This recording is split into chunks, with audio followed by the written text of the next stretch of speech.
Island Boys Flyysoulja clashed with reality star Antonio "Tony" Castellanos in Florida Thursday night, leading to a violent confrontation caught on video. It was one of those Miami nights where the heat hangs thick in the air, and the city feels restless in a way that makes people quicker to argue, quicker to react, quicker to follow their impulses rather than their logic. The neon lights of the surrounding bars bounced off nearby car windows, pulsating with the same intensity as the people spilling onto the sidewalks. It was loud, humid, chaotic, the perfect backdrop for a moment that would soon be replayed and dissected online by thousands. Weren't there, but felt entitled to an opinion about it. Check out the clip, which opens with Tony following Fly while the two are beefing, Tony catches up to Fly and shoves him with force. Clearly, Tony is pissed, cursing at the streaming star as his pals tell him to knock it off. The shove wasn't a playful nudge. It was sharp, deliberate, fueled by something deeper than just a casual disagreement. In the video, you can see the frustration etched across Tony's face. The tightened jaw, the furrowed brows, the restless pacing that comes with someone who feels personally disrespected. His friends trailing behind him have that look people get when they know the situation is spiraling but can't stop it. A mixture of concern, irritation, and resignation. But what the video doesn't show is what it felt like to be in that moment. The crowd nearby paused their conversations, sensing tension like static in the air. People instinctively reached for their phones, because that's what the digital age has taught them. Don't help, don't intervene, just record. Meanwhile, Fly kept walking ahead at first, shoulders tense, head slightly turned, clearly aware that Tony was closing the distance behind him.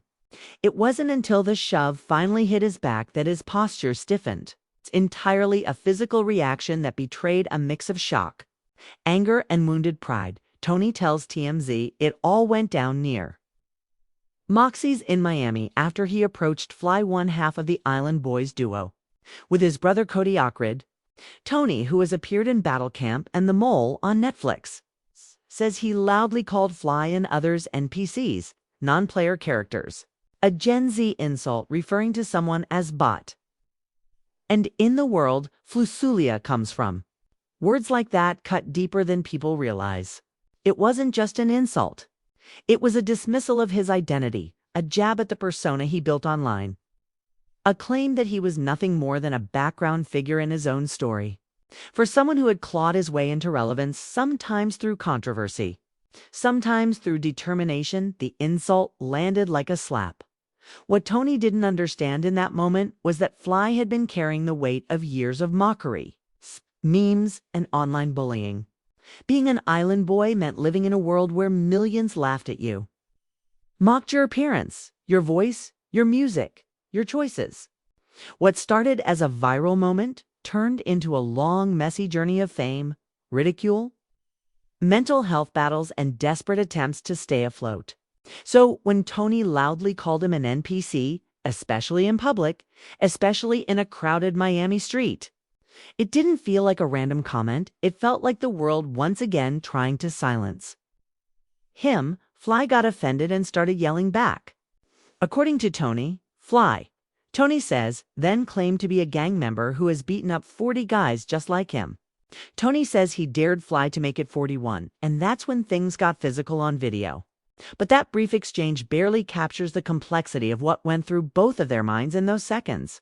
Fly wasn't just speaking out of aggression, he was speaking out of desperation, of a need to reclaim the respect he felt slipping away.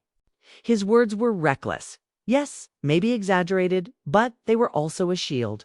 Something to protect the vulnerable part of him that didn't want to be humiliated again.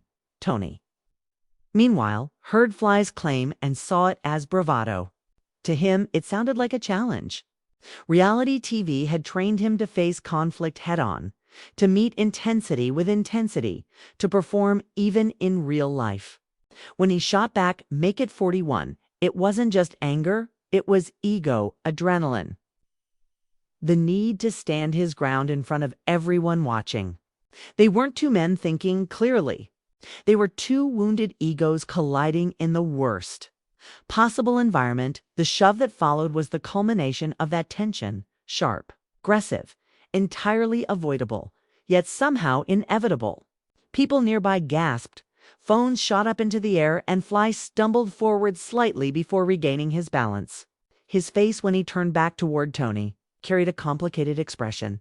Not just anger, but confusion, hurt, a moment of, why is this happening? Why am I always the one being targeted? Both men stepped toward each other then, words flying faster than thoughts. Hands twitching like they didn't know whether to swing or to restrain themselves. Tony's friends tried to calm him down, placing hands on his chest, pulling him slightly back, murmuring things like, "Chill, bro, relax. It's not worth it." But their words barely penetrated the haze of male pride thickening between the two. Fly's small entourage, meanwhile, mostly younger and less assertive, hovered behind him uncertainly. They didn't step forward to fight, not really. They just didn't want him to be alone in the confrontation, even if they didn't know how to de-escalate. They weren't fighters. They were followers, people who supported him online and in small ways in real life. But none of them had the temperament to break through the emotional fog of the moment. But, when the cameras were finally turned off, Tony says he and Fly hugged it out and apologized with no police involvement. The apology, quiet and almost embarrassing in its sincerity, happened after adrenaline left their systems and real human regret took its place. There was no dramatic music, no handshake captured by paparazzi, just two tired, frustrated men realizing they had overreacted. The hug was awkward, stiff. The kind of hug two people give when they don't quite know how to say "my bad" without losing face. But it was real. And for that brief moment, stripped of ego, stripped of cameras, stripped of online personas, they were just two flawed human beings acknowledging they had let their emotions control them. BTW. We caught up with Fly this week after he was detained by authorities for having a mental health episode. TMZ broke the story. Fly was given a psychiatric evaluation and released from a hospital after 3 days. Those 3 days were heavy for him, even if he tried publicly to minimize it. He spoke about it like it was just another bump in the road. But beneath the surface, the incident had shaken him. Being detained by authorities isn't just frightening, it's humiliating, vulnerable, exposing. It forces you to sit with yourself, with your decisions, with the substances you've taken, with the thoughts you've tried to drown out. We interviewed Fly, who told us he took multiple substances like pills before he was taken into police custody. Fly says he's doing just fine now and is on a spiritual journey. The phrase "spiritual journey" sounded rehearsed at first, like something someone says to reassure others. But there was something in his eyes, a softness, a tiredness that suggested he meant it in the only way he knew how. He wasn't promising change. He wasn't claiming to be transformed. He was simply trying to pull himself toward something healthier, something calmer, something that didn't leave him spiraling on Miami streets, getting into viral confrontations. And maybe that's why the interaction with Tony hit him harder than people realized. It wasn't just about being called an NPC. It wasn't about being shoved. It was about the fear that no matter how hard he tried to grow, to stabilize, to heal, he would always be pulled back into chaos. That people would always see him as a joke, a character, a meme. Okay. And not as a human being who has struggled with addiction, anxiety, depression, and identity crises.